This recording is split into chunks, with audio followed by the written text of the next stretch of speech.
স্বরূপনগরের সীমান্তবর্তী সোনাই নদীতে বাচ্চা কুমির এলাকায় চাঞ্চল্য। নমস্কার, আপনারা দেখছেন দ্য লোকাল জার্নালিস্ট, আপনাদের সঙ্গে আমি লুসি।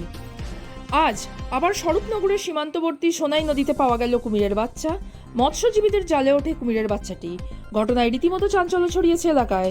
সুন্দরবন থেকে প্রায় 150 কিলোমিটার দূরে এই সোনাই নদী, যে নদীতে কোনো জোয়ার ভাটা হয় না। বিগত কয়েকশো বছরে এই নদীতে কোনো কুমির দেখা যায়নি, কিন্তু এখন হঠাৎ করে কুমিরের বাচ্চা কোথা থেকে এলো বা কি করে তা মৎস্যজীবীদের জালে পরপর দুদিন উঠলো, তা নিয়ে রীতিমতো আতঙ্কিত এলাকার মানুষ।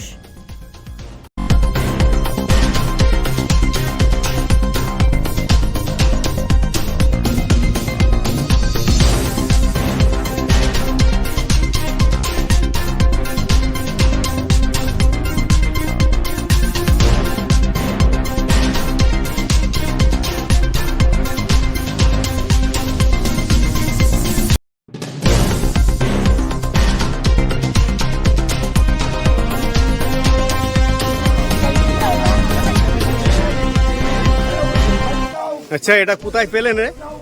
সোনাইতে। সোনাই নদীতে? হ্যাঁ। আপনি একজন মৎস্যজীবী তো? হ্যাঁ। কিভাবে পেলেন? লক্ষ্মী জালে। লক্ষ্মী জালে? কখন পেলেন? সকালবেলা। আজ সকালে? এটা আমুদিয়া ব্রিজ তো? এটা কাঠের ব্রিজ। এটা কোথায় পাওয়া গেল? সোনাই নদীতে। সোনাই নদীতে? হ্যাঁ। এটাই তো সোনাই নদী। হ্যাঁ। কখন পাওয়া গেল? সকালবেলা। আজ সকালে? আজ সকালে। লক্ষ্মী জালে? লক্ষ্মী জালে।